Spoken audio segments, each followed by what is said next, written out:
qué los gobernantes de Cuba no han hecho nada para generar ingresos? ¿Son tontos o de plano perezosos? Yo creo que son vagos y son inútiles, no saben. Mira, la izquierda revolucionaria siempre tuvo este problema y lo he repetido muchas veces y lo voy a repetir 1.000.000 de veces más. Se preparan para la toma del poder, ¿no? Entonces aprenden a disparar y aprenden a echar bombas y aprenden a hacer propaganda y aprenden a moverse por la clandestinidad y todo esto lo tienen bien estudiado, ¿no? Pero no saben qué hacer con el poder una vez que lo tienen.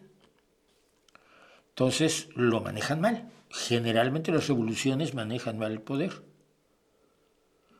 Y los resultados son los que tenemos, ¿no? En Francia tienes, primero que nada, el imperio de Napoleón y luego la restauración monárquica. En Cuba tienes lo que estás viendo, en la Unión Soviética tienes lo que estás viendo, en China tienes lo que estás viendo, el paraíso hipercapitalista dictatorial con un falso comunismo y desigualitario hasta el extremo. No.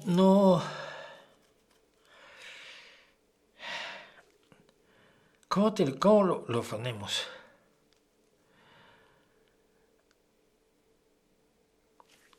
Mira, vamos a algo que yo precisamente quería comentar hoy.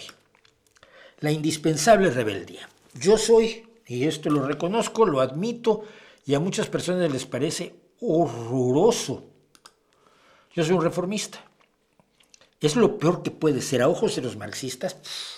Los reformistas son los blandos, los guandengues, los que no se van a los disparos y a las cosas bonitas y a ser muchos huerfanitos del enemigo, ¿no? O si no, cuando te llevas a los niños también de frente, pues, bueno, pues, bajas colaterales de la revolución. Yo soy un reformista. Yo creo que si se llega al poder mediante mecanismos democráticos, se pueden hacer cambios más duraderos y profundos que con una revolución. Siento que el desarrollo de las democracias ha sido mucho más eficaz que las revoluciones desde 1776 hasta hoy. De 1789 hasta hoy. En Estados Unidos lo que hay no es una revolución, sino una guerra de independencia, es una cosa totalmente distinta. Las guerras de independencia son legítimas absolutamente cuando existe una asimetría colonia-metrópoli, no cuando quieres ser independiente porque me levanté con ánimo de que los míos sean mejores que los que están del otro lado de la calle. Es otra cosa. O sea, no es lo mismo la independencia de los países hispanoamericanos que la independencia de Cataluña, por favor. Pero si se llega al poder mediante mecanismos democráticos, los cambios que haces, primero que nada, se hacen por consenso. Y segundo, el ciudadano los hace propios porque no son de aquellos, sino son de todos, porque todos votamos. Con todos los efectos de la democracia esto es cierto. Ramón Rubial fue un señor que fue un hijo de albañil, que aprendió a ser tornero, fue obrero tornero, trabajó en astilleros, fue un obrero del metal, que al mismo tiempo fue sindicalista y acabó terminando entrando al Partido Socialista Obrero Español y siendo senador por el PSOE, siendo presidente del PSOE durante 23 años, y además de ser presidente de Euskadi, del País Vasco, lehendakari vasco, el primer lehendakari de la democracia. Y Ramón Rubial, que es un sujeto al que en el Partido Socialista se le tiene un altísimo concepto, dijo alguna vez, en democracia la revolución se hace en el BOE. ¿Qué es el BOE? El BOE es el Boletín Oficial del Estado. Todos los países democráticos que tienen una legislatura, tienen un diario oficial, tienen un diario de actas donde se publican las leyes que se han expedido. En España es el BOE, el Boletín Oficial de la Federación. ¿Qué significa esto? Que cuando en el BOE pones la igualdad de la mujer, se vuelve ley y lo aceptan todos. Los que no lo aceptan lo pasan muy mal, pero se joden. Cuando estableces el fin de la persecución contra los homosexuales que había emprendido de manera brutal la dictadura franquista, le das vida a millones de personas que estaban sufriendo. Cuando estableces la jornada de 8 horas, se queda porque al final todos la quieren. Y al final, los mismos que se oponen a ella, o se oponían a ella en su momento, los propios empresarios, se dieron cuenta de que al final no era para tanto. Si trabajaban menos, pero se producía igual y ellos ganan dinero. No hay empresario que pierda.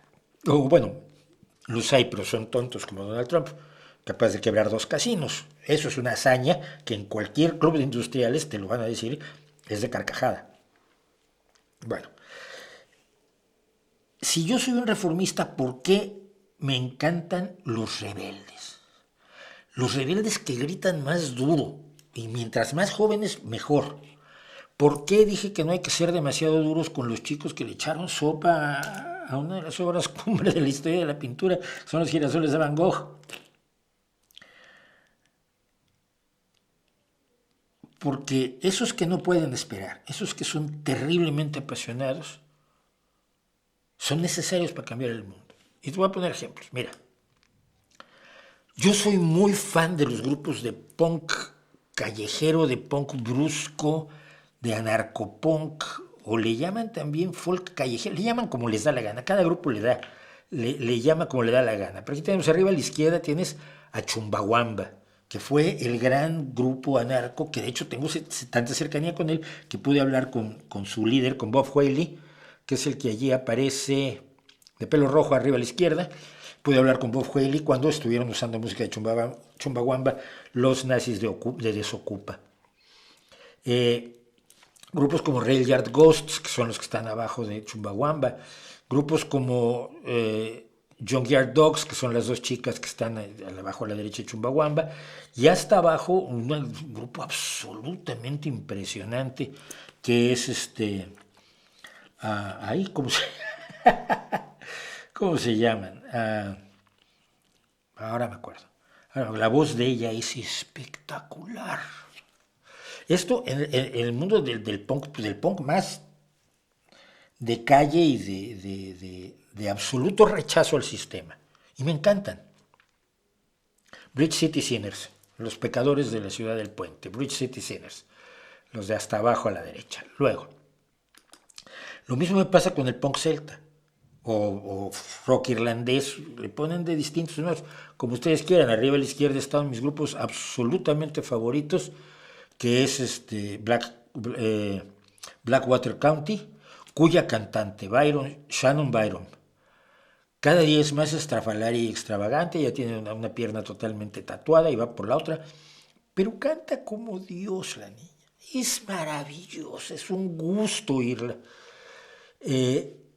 Abajo a la derecha de ellos están los The Rumjacks, a la izquierda están los Cloverhearts, que además son italianos. El cantante es irlandés, pero los otros son italianos. O O'Reilly's and the Paddyhats, que son, no me acuerdo ni de dónde son O'Reilly's and the Paddyhats, porque el punk celta lo hace cualquiera que no sea celta, y siendo rock irlandés, no necesita ser irlandés para hacerlo. ¿Por qué me gustan todos estos grupos? Porque si no partes de esa rebeldía que yo también conocí, de esa indignación, de ese rechazo a un mundo que está mal, no vas a poder hacer nada por cambiarlo. No te vas a interesar siquiera por cambiarlo. La mayoría de estos probablemente nunca van a civilizarse. Pero muchos sí lo van a hacer. Con el tiempo, con la información, con la contextualización, con el ejercicio de la razón, te vuelves más reflexivo, más realista, que puede ser muy deprimente para los rebeldes más tensos. Pues sí, la realidad es la que se impone, y si tú no trabajas en los términos de la realidad, vives alejado de ella. Pero el fondo de lo que me ha movido a mí toda mi vida y de lo que mueve a estos grupos es exactamente el mismo. Simplemente que yo he evolucionado mi rebeldía hacia otros lugares donde creo que es más útil. Puedo estar equivocado, puedo estar profundamente equivocado, como reformista que soy. Y puedo estar en contra de la revolución que muchas veces proclaman ellos mismos. Chumbawamba lo hacía, ¿no? Puedo discutirlo con ellos, podemos dialogarlo. Pero la actitud de no aceptar un mundo imperfecto, de plantearse la necesidad de cambios, de evoluciones, de mejoras, de no aceptar la realidad simple y sencillamente sentaditos y sonriendo, como lo hace sobre todo una derecha, la derecha más boba. No va conmigo y prefiero oír un grupo de anarcopunk que, que oír a los que están bien contentos con el mundo y haciendo solamente cancioncitas de amor. Cuidado, me encantan las canciones de amor, pero no puedes hacer solo canciones de amor. Es lo que hace que Taylor Swift me resulte un poco agobiante. Creo que para hacer la revolución en el BOE primero tienes que soñar en la otra revolución. ¿Qué pasaría si cambiáramos todo el mundo? Sería genial, podríamos hacer un montón de cosas. Vale, y si no se puede, ¿qué hacemos? Plan B. Bueno, un partido y ganamos las elecciones y legislamos. Y cuando legislamos, ir hacia atrás en las revoluciones es muy fácil, vuelvo a decirlo, en la francesa, en la soviética, y es muy probable y muy triste que lo poco que tuvo de bueno la revolución cubana se vaya a perder el día que finalmente se les caiga el teatrito y el circo a los vagos del Partido Comunista Cubano. Y que los cubanos pierdan aquello que, bueno, por lo menos tenían de educación, aunque fuera con indoctrinación. Podías quitarle la indoctrinación y mantener una educación pública para todos, mantener una buena sanidad pública, que ahora no la tienen porque no hay insumos, porque la economía no funciona. Una cultura que ya en 1991 se había perdido. Yo cuando fui en el 92 fue una feria de libros, hacía años que no se hacía la feria del libro en Cuba. La gente tenía hambre de libros. Hambre literalmente de libros, porque no podían, ni Cuba producía libros, ni se dejaba que entraran, ni las importaban. Cuando llegamos nosotros con un montón de libros, y docenas de autores más, la gente estaba enloquecida. Subastaban libros y la gente los compraba. Eso lo dio la Revolución Cubana. Pues hasta eso se puede perder por la estupidez de la revolución. Entonces, esa es la razón por la que yo les digo, a mí me siguen gustando los rebeldes, me parecen indispensables y ya me encargaré después de dialogar con ellos a ver si podemos civilizar a algunos y hacerlos pasar para el lado donde no se puede cambiar todo de un golpe, pero los avances son absolutamente innegables.